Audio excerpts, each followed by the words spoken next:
আমি ছোট্ট গুটি কয়েক কথা বলে ভগবানের গৌরচন্দ্রিকা শেষ করব, একটু মন দিয়ে শুনে নিন। আগামী 22শে জানুয়ারি আপনারা সবাই জানেন রাম মন্দির প্রতিষ্ঠা হচ্ছে। দিনটা হচ্ছে মনে হয় সোমবার। জেনে নিন আপনারা দুপুর 12টার মধ্যে হচ্ছে। আশ্চর্যের ব্যাপার আপনারা শুনলে চমকে যাবেন, ওখানে হনুমান ছিল না, আস্তে আস্তে হনুমানের আগমন হয়েছে। এক ধরনের পাখি আসতে শুরু করেছে, যে পাখিগুলো প্রায় বিলুপ্ত দেখা যায় না সেগুলো আবার আসতে শুরু করেছে। পণ্ডিতগণ বলছেন যে জটায়ুর পরবর্তী বংশধর এখানে ছুটে আসছে, ওনারা আন্দাজ করছেন। এই জন্য আপনাদের কাছে নিবেদন রইল, কিছু ভালুকের আগমন হয়েছে। আশ্চর্যের ব্যাপার, ওখানে যেদিন প্রতিষ্ঠা হবে একটা ধূপকাঠি তৈরি করা হচ্ছে 108 ফুট। ওই ধূপকাঠিটা 45 দিন ধরে জ্বলবে। ওই ধূপকাঠিতে 300 কেজি গোবর লেগেছে, উপকরণ লেগেছে। আশ্চর্যের ব্যাপার, যিনি তৈরি করেছেন তার বাড়ি হচ্ছে রাজস্থান, তার নাম হচ্ছে গোপালক বিহভাই। তিনি কিন্তু এটা তৈরি করেছেন। 1800 কিলোমিটার প্রোটোকল নিয়ম মেনে কিন্তু নিয়ে আসবে একটা রথে সুসজ্জিত করে সেই ধূপকাঠিটাকে। ওখানে যে ঘন্টা টাঙানো হবে 108টা, কেউ কেউ বলে 44টা দরজা হচ্ছে, কেউ কেউ বলে 46টা দরজা হচ্ছে। এবং সেই দরজার মধ্য গর্ভের দরজাটা একবারে সোনা দিয়ে তৈরি। একটা সুন্দর জিনিস তৈরি হতে চলেছে। ভগবান রাম আবার আসছেন। আপনাদের কাছে নিবেদন রইল, প্রত্যেকটা ধর্মকে সম্মান দিলাম, কোনো ধর্মকে ছোট নয়, কোনো ধর্মকে বড় নয়। যারা মহাজন মানুষ হয় তার ধর্মর কথা সবসময় সমান বলে, ধর্ম কোনোদিন খারাপ কথা বলে না।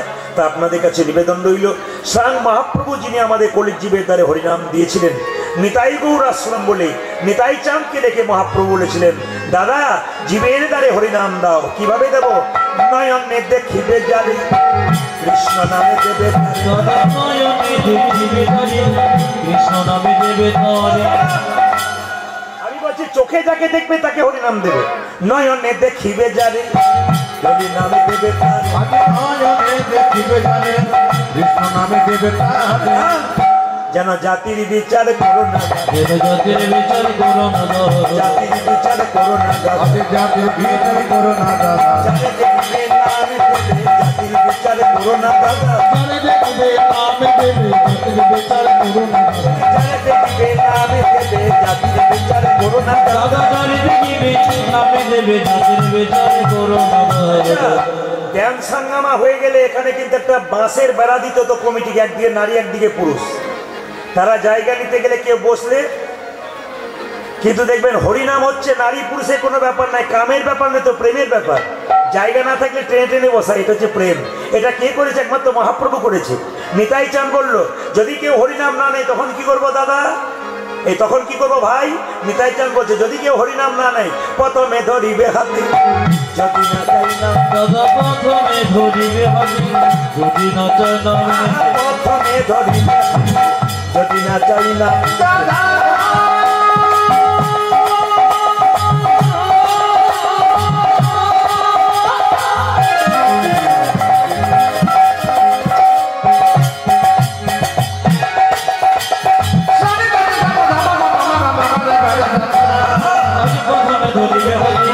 যদি না চাই না মেনে হাতে ধরে বলবে, তুমি হাতে ধরে বলে দেবো, হাতে ধরে বলবে, তুমি হাতে ধরে বলে দেবো। বলবে হরি, বলবে হরি, হাতে ধরে বলবে, বলবে হরি, বলবে হরি, হাতে ধরে বলে দেবো। বলবে হরি, বলবে হরি, হাতে ধরে তুমি বলবে হরি, বলবে হরি, হাতে ধরে বলবে হরি। মেনে নিলাম। হাতে ধরার পর যদি কেউ হরিনাম না নেয় তখন কি করবো?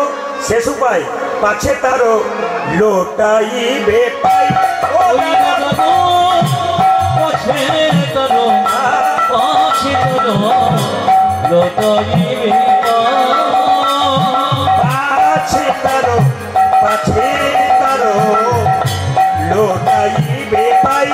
ওই দাদা পাছে তারো, পাছে তারো, লোটাইবে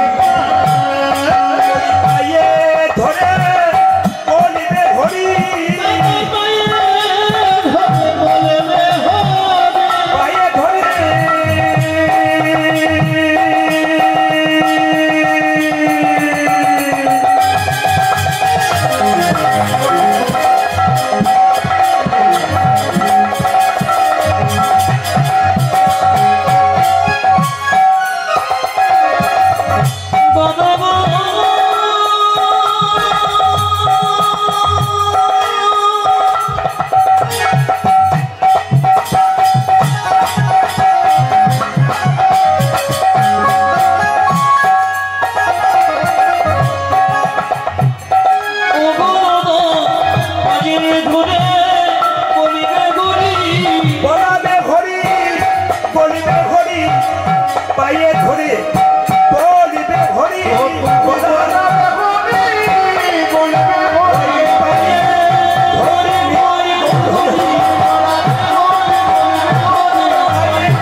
বলুন রাধা রানী কি।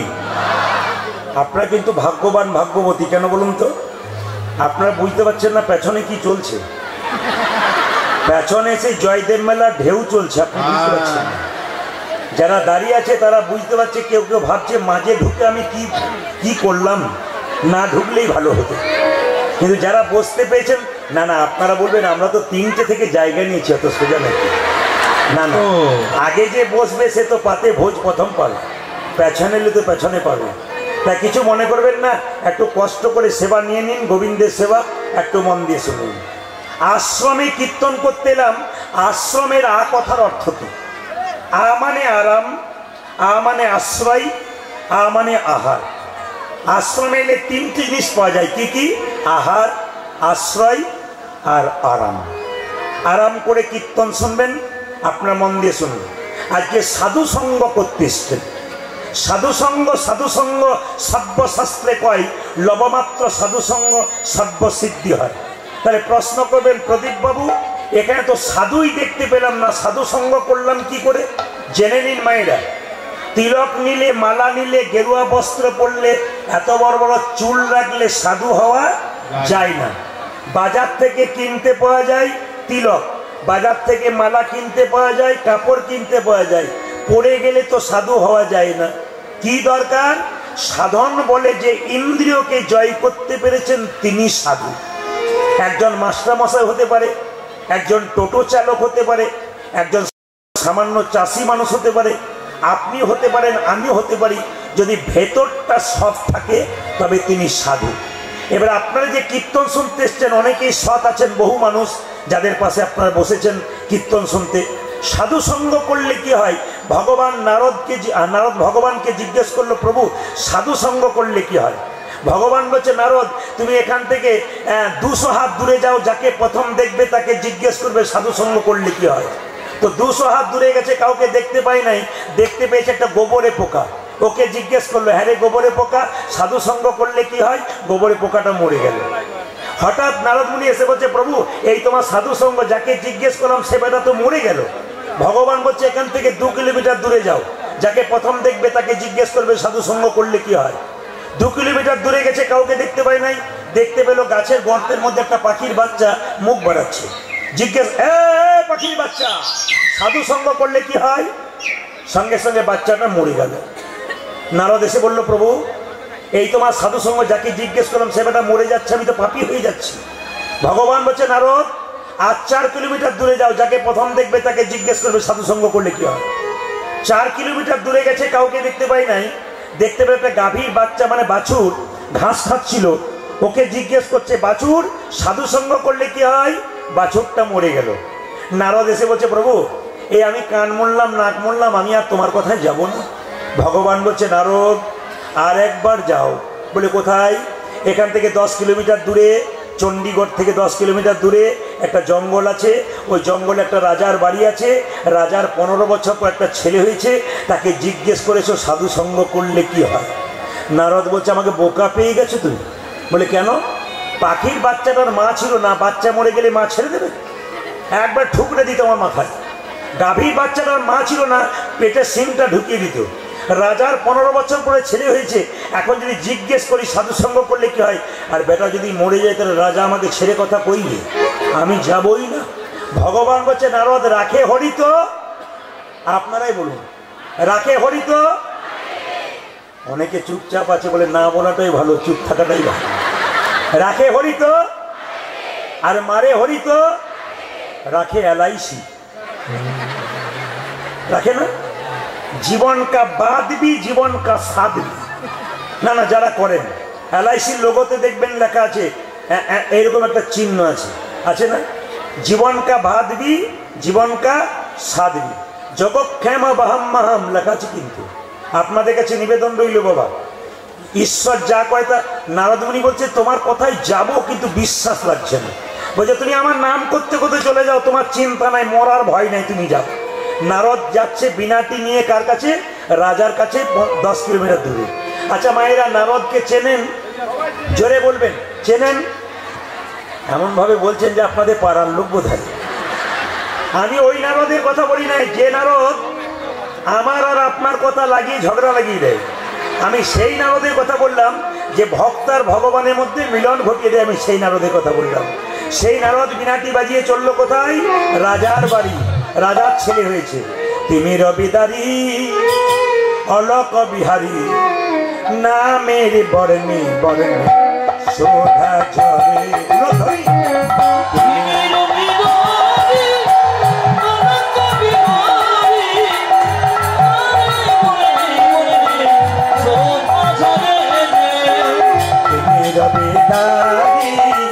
অলক বিহারী নামের বর্ণে বর্ণে শোধা ঝরে।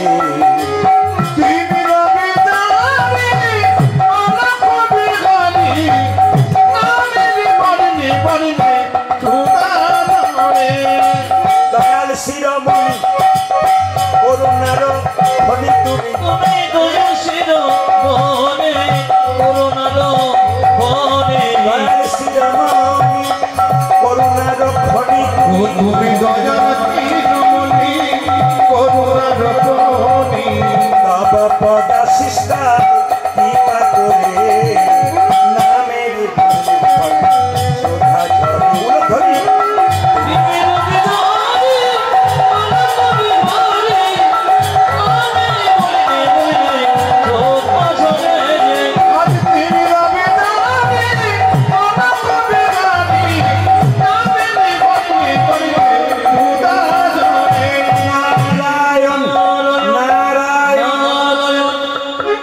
নারদকে দেখে রাজা বলছে, এদিকে আমার কি ভাগ্য ভালো আপনি এসেছেন। নারদের তখন পা গুলো কাঁপছে। রাজা জিজ্ঞেস করছে, মুনিবর তোমার পা কাঁপে কেন? বলে পরে বলবো, এখন জিজ্ঞেস করছি তোমার নাকি একটি ছেলে হয়েছে। রাজা বলছে একটা ছেলে 15 বছর পরে হলো, আমার কত ভাগ্য ভালো। নারদ তখন বলছে আপনার ছেলেকে একটি প্রশ্ন জিজ্ঞেস করতাম। তখন রাজা বলছে একটা মানে তুমি 10টা করতে পারো। নারদ তখন বলছে যে বাড়িতে প্রশ্ন করবো তার পেছন দিকে দরজা আছে তো?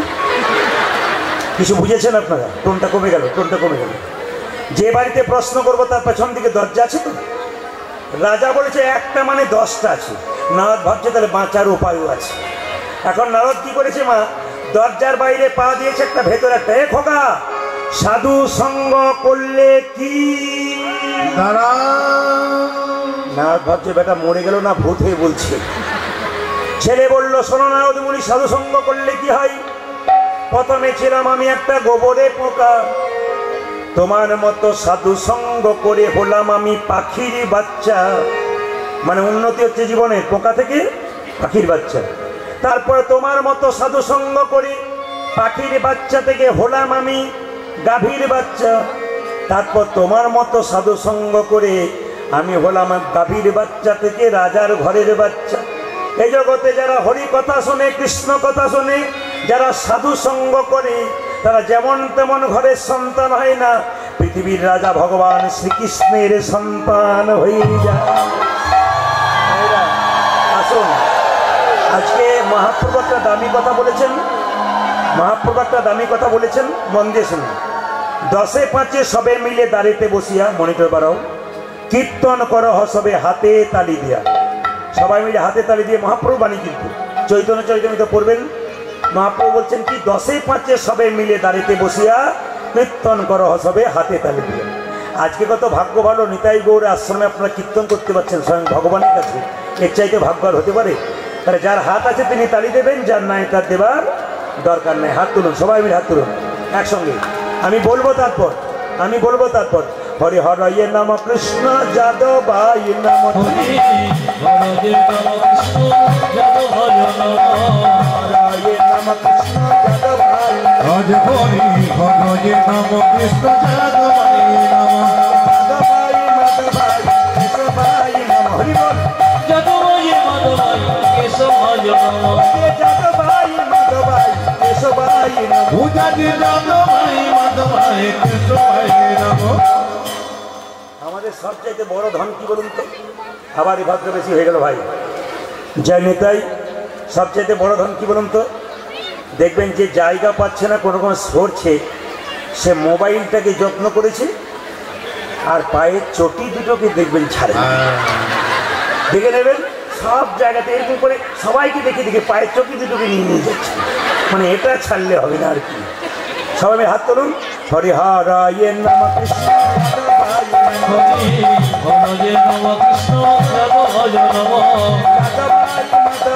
কেশবায় নম পূজারি যাদবাই মাধবাই কেশবাই নম যাদবায় মাধবায় কেশবায় নম গোপাল গোবিন্দ রাম শ্রী মধুসূদন পূজারি গোপাল গোবিন্দ রাম শ্রী মধুসূদন গোপাল গোবিন্দ রাম শ্রী মধুসূদন গিরিধারী গোপীনাথ মদন গিরিধারী গোপীনাথ মদন পূজারি গিরিধারী গোপীনাথ মদন। দেখুন মহাপ্রভু হাতটা দেখুন গিয়ে নামানো নেই কিন্তু এরকম করে তোলা আছে। আমাদের প্রথমে আপনাদের আসলে সব কিছু ভালো লাগলো, একটা জিনিস খারাপ লাগলো, বলবো না বাদ দিয়ে দেবো না, বলবো না যদি আর কোনো দিয়ে আবার না ডাকে বলেই যায়, আমি তো না বলে যাবই না। আপনার সবাই কি সুন্দর তালি দিচ্ছেন, হরি হরয় নম কৃষ্ণ যাদবাই নম, দু চারজন হরি হরয় নম কৃষ্ণ যাদবাই নম, এদের জন্য আমার খুব ভালো লাগছে। আমি কিন্তু যাকে দেখতে পেয়েছি তিনি কিন্তু হাত নামিয়ে দিয়ে আবার মানে উনি বুঝতে পেরে গেছেন যে আমাকেই বলছি, আর উনি বুঝছেন বেটা আমাকেই টার্গেট করেছে। না না, তোমাকে করিনি, তোমার মতো দু চারজন আছে আরো। তবে যারা হাত তালি দিচ্ছে না তারা মনে মনে ভাবছে যারা দিচ্ছে তাদের আগে কি হয় দেখি, তারপর দেবো। যখন দেখতে যাবেন তখন তো ট্রেন পেরিয়ে যাবে। হাততালি দিয়ে হরি হরায়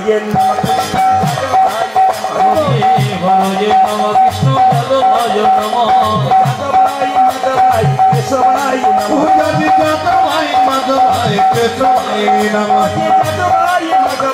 কেশবাই নম গোপাল গোবিন্দ রাম শ্রী মধুসূদন পূজারি গোপাল গোবিন্দ রাম শ্রী মধুসূদন গোপাল গোবিন্দ রাম শ্রী মধুসূদন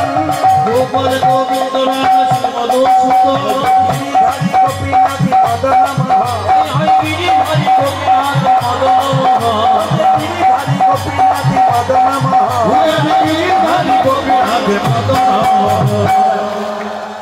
এদেরটা নেব না আপনাদেরটা নেব বলে আপনারা এত জোরে বলবেন যেন ওই পাশের গানটার নাম আমার ঠিক মনে পড়ছে না, ওই পর্যন্ত যায়। ওই জলধরপুর নাকি একটা আছে না, জলেশ্বর জলেশ্বর, ওই জলেশ্বর পর্যন্ত যেন যায়। জোরে বলুন একবার আমার সঙ্গে, হরে কৃষ্ণ, জোরে হরে কৃষ্ণ কৃষ্ণ কৃষ্ণ হরে রাম, জোরে বাহ, জোরে হরে কৃষ্ণ উচ্চস্বরে, বাহ খুব দারুণ দারুণ সুন্দর। আপনারা লক্ষ্য করেন না ক্যামেরাম্যান কিন্তু ঘোরাচ্ছে আপনাদের হাতগুলো কেমন তুলছেন। দু চার দিন পরেও যখন ক্যামেরাতে ছাড়বে আপনি যে হাত তুলেছেন আপনার হাতগুলো কিন্তু দেখতে পাবেন তুলেছেন। আর যদি কেউ না তোলেন, দিদি আমি তুলি নাই, আমার উঠে নাই তো, ওই বসতে না হয়। সবাই মিলে হাত তুলুন যেন সবার হাত দেখা যায়। ও কিন্তু ক্যামেরা ঘোরাচ্ছে, ঘোরা বাবু একসঙ্গে হরে কৃষ্ণ, জোরে হরে কৃষ্ণ বা কৃষ্ণ কৃষ্ণ, দারুণ হরে রাম, সুন্দর হরে রাম বা জোরে হরে কৃষ্ণ, আরো জোরে হরে কৃষ্ণ বা কৃষ্ণ কৃষ্ণ, দারুণ বহুত আচ্ছা, বাহ আরো জোরে হরে কৃষ্ণ বা হরে কৃষ্ণ।